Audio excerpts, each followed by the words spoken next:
Hey everybody, so I love cooking pizza with my pizza oven outside, but one thing I don't like is that I have to break out one of those white tables to be able to create a platform on. It's not mobile, it's super bulky, and it's just not very user friendly for what I'm looking for when I'm making pizzas outside. So I actually just picked up a new table that I'm super excited about. Let's go ahead and check out how to put it together, what comes in the box, and of course some of the features that it has. As you can see, just by opening it up, it is packaged really nicely, so I'm not worried about it getting damaged at all in transit. Everything seems to be labeled really well, and I can see the tools in there I'm going to use to be able to put it together. I definitely see the sticker that says do not use electric tools to assemble. I'm assuming that you can strip out different screws or settings in there, and I wouldn't want to damage it, so I'm going to do everything by hand as I'm assembling this thing together. So let's go ahead and look at the instructions and then start the assembly process. One thing that I really like, because it's frustrating in other packages that I've received or assemblies that I've put together, one thing I like on here is that they have it packaged with the screws that actually meet that step. So a lot of times it's in a big, all the screws are packaged together or they're just thrown into one bag and you have to sort through them. But these come in the step. They're right there with it. So if you keep them together as you're assembling, you're not having to look, lose, or anything like that when it comes to the screws. It's a simple, very simple thing, but I really like that. So you can see they're very clearly labeled on here. So step one is take all the legs, A, B, C, D, and on A, B, we're gonna screw in the actual caster into the bottom of this, which I'm gonna have to use a wrench to be able to do, and they provide that within here, so you have it available. And now I'm gonna put the two wheels on this side, and then you have the M8 cap that's gonna go on the end of it. Okay, as you can see, we have the wheels on here, so you have the casters that are nice and snug. They have the locking mechanism on there, so it'll lock into place, which is really nice. They feel durable and they spin really well. Nice bearings inside. Then you have the other straight ones. I have it screwed on there till it's nice and snug, but those spin really well too, and those feel like they're gonna last a while. Nice quality wheels so far. Set up, if I turn this to where the trapezoid is, you can see it right there. That's where D goes. So it's going to be A, B, C, D. So all I'm going to do is take them and we're going to slide them in and then screw it in from the inside to attach these. So we're going to do that to all four of these and get those set. We're going to go ahead and slide D right in here, so it's just going to slide right in, and then we have the M610s are going to be on the inside. We're going to line those up. Make sure the wheels are on the outside when you're putting this in. So we're going to do this to all four of the legs and then screw it in on the outside. There's two screws on the outside to be able to attach it to and secure as well. The 10 millimeters all snug. Don't tighten them down yet. Before you do the outside, which are going to be the longer screws, the M625s, because you want to be able to move it around and have that flexibility to find the hole before you actually snug everything down in there. So I'm going to go ahead and just hand tighten all of these screws on all the outside, make sure they're all in place. Then I'm going to actually lock them in with the screwdriver. Need to put the bracing in between. So you have four bracings, one here and here on this side, and then the same thing on the other side. You're going to use your M5 10 millimeters to be able to just install these. So we're going to go ahead and get all the bracing installed and then tighten those in.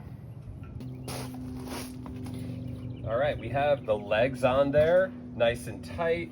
I actually went through and I loosened up the screws a little bit since it's on a flatter surface, and I was able to let it settle and then tighten it up a little bit so it's not rocking back and forth.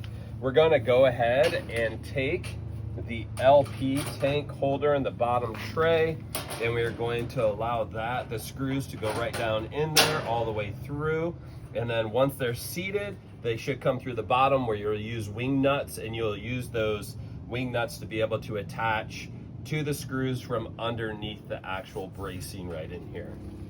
So just to give you an idea where we're at, you have the wing nuts right underneath there. That's the LP tray, the bars to support it, And then of course, the top of the actual rack. Same thing, wheels. You got the LP tray right there, your propane tray. And of course, support beams and the top rack. This is where we're at currently. Okay, our next is going to be attaching the side table. So it's going to attach right here on the side. And then we have our M5 10mm screws that are going to be screwed in here. And then we will have support brackets that come up and attach as well. Is attaching the side tray right here. One tip I will make for you as I'm troubleshooting this and putting it together is put on the side bars right here to support it while you're trying to screw in the back screws on here. It makes it so much easier. Just like this, and then you can align the supports over to be able to give you a little more stability as you're trying to align the screws.